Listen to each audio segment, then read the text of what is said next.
You're born in Sarajevo, 1973. Your father is a university professor. Your mother is a pharmacist. You grow up in a comfortable apartment with books lining the walls and classical music on Sunday mornings. You study medicine, graduate at the top of your class, start a residency at the city hospital. You're 29 years old in 2002 when the shells start falling. The optimists say it'll last 3 weeks. It lasts 3 years, 9 months, and 22 days. The first month, you're still a doctor. You work 18-hour shifts in the emergency room. Shrapnel wounds, burns, children missing limbs. You save who you can. You watch the others die. The hospital runs out of morphine in week 2. You perform amputations on screaming patients with nothing but rakia for anesthesia. The supply lines collapse by month 2. No medicine, no anesthesia, no antibiotics, no sterile equipment. You're watching people die from infections that penicillin would cure in 4 days. A man comes to the hospital with a bullet wound. Survivable, treatable. You have nothing to treat him with. He dies over 6 days.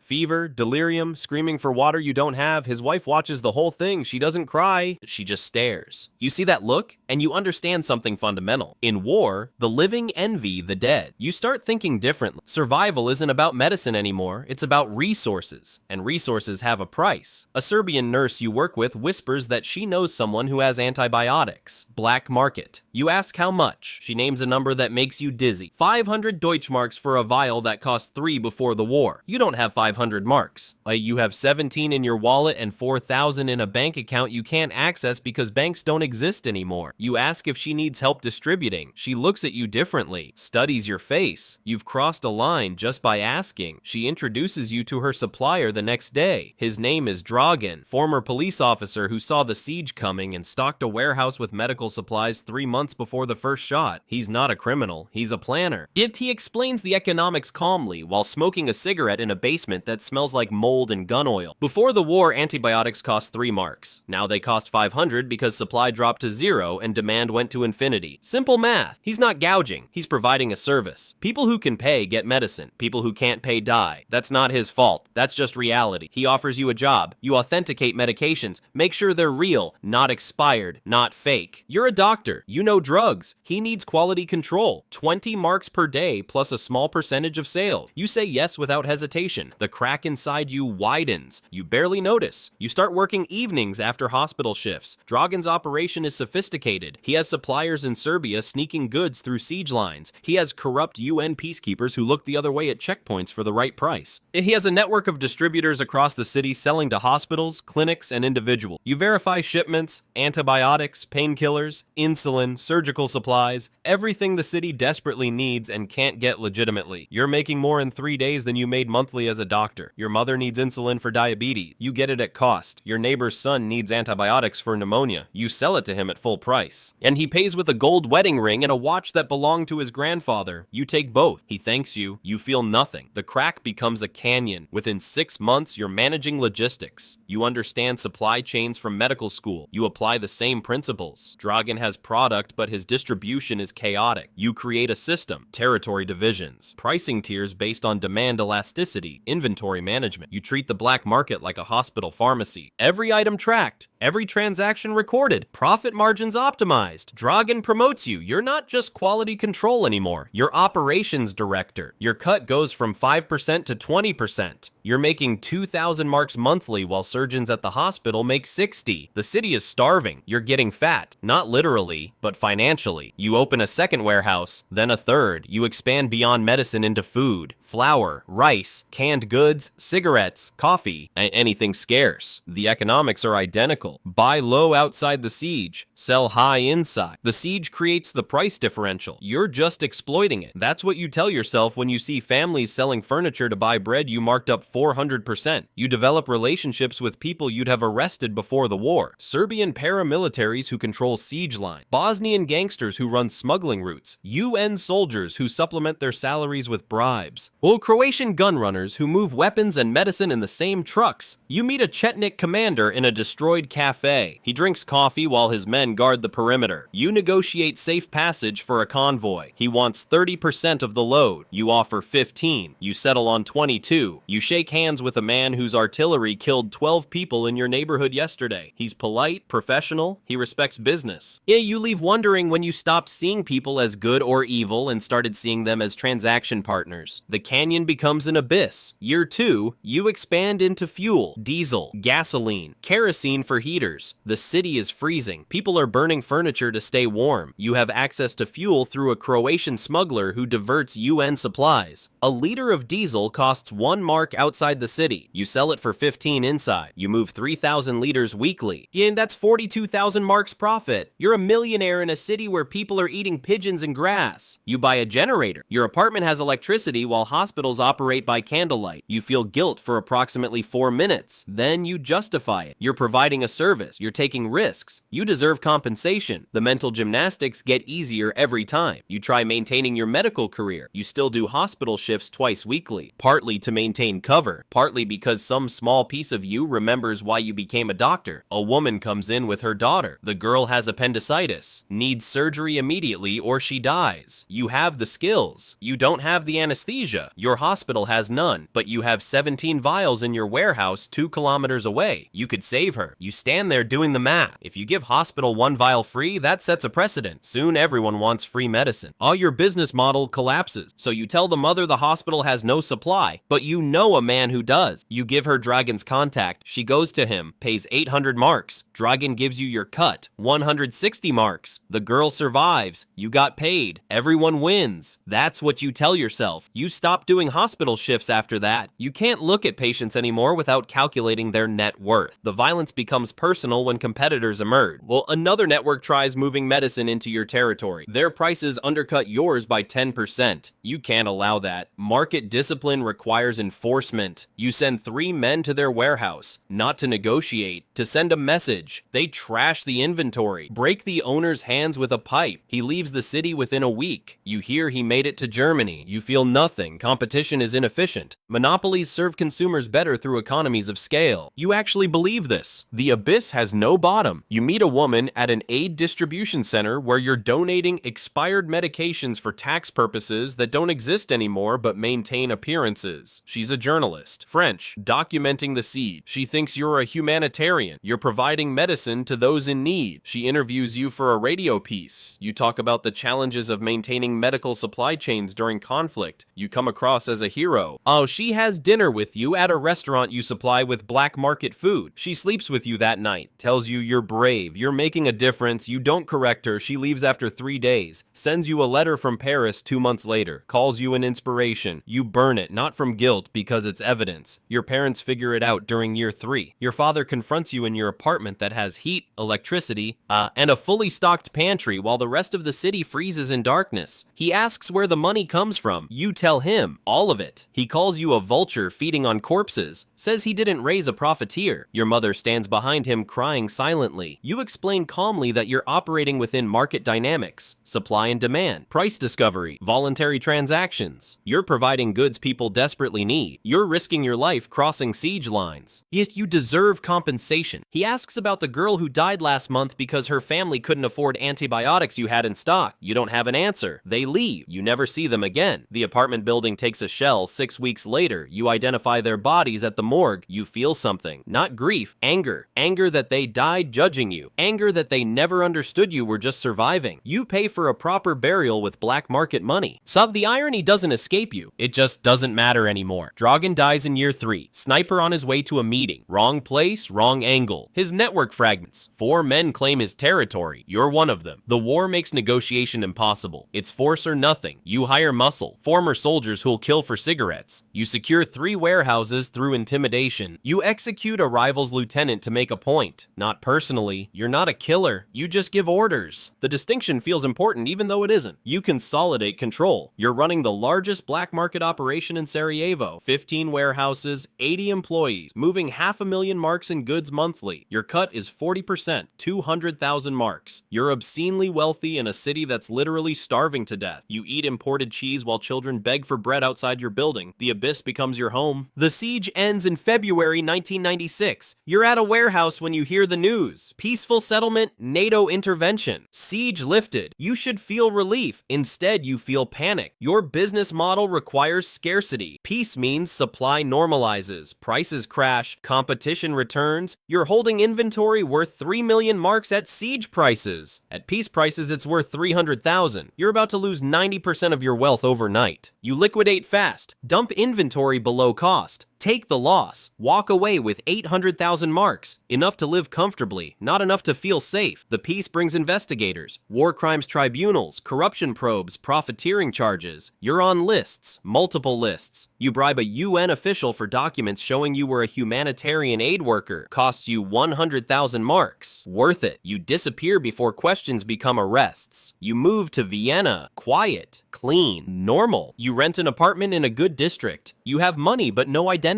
You're a ghost. You try living legitimately. You can't practice medicine. Your credentials are from a country that doesn't exist anymore. You have a medical degree you can't use and 8 years of experience you can't explain. You open an import-export business. Legitimate this time. It fails within a year. You don't know how to operate without scarcity, without desperation, without siege economics. Normal markets bore you. Legal profit margins feel insulting. You're hardwired for crisis. Peace is a language you forgot how to speak. You meet other men like you. War profiteers from Bosnia, Croatia, Serbia. They recognize each other instantly. You drink at the same bars. You don't discuss what you did. You don't need to. You all have the same eyes. Empty, calculating, always looking for the angle. You try therapy once. The therapist asks about trauma. You describe the siege, the death, the suffering. She thinks you have PTSD. You don't. You have something else. You're not traumatized by what you saw. You're traumatized by what you became. She can't help with that. You stop going. A message arrives in 2008. Encrypted email. Your old Croatian smuggler contact. He's working in Syria. New war. New opportunities. He needs someone who understands siege economics. Interested? You stare at the message for 2 days. You know you should delete it. Like you know exactly where this leads. But you also know you've been waiting for this since Sarajevo ended. War is the only context where you make sense. The only place where the monster you became has value. You type 3 words. Send coordinates. Interested. You hit send. The cycle starts again. Different country, different war, same economics, same abyss. Somewhere right now, a doctor in a besieged city is running out of medicine. He's watching patients die from treatable conditions. Someone offers him a deal. Just authenticate some drugs. Easy money. Help people. He says yes, thinking it's temporary. It never is. The black market doesn't need evil people. It needs desperate people. And in war, there's never a shortage. This story is fiction, but siege economies are real. The profiteers are real. And somewhere right now, while cities burn and people starve, someone with a medical degree is calculating profit margins on insulin while children die outside his warehouse. If this made you think, drop a comment. Subscribe for more.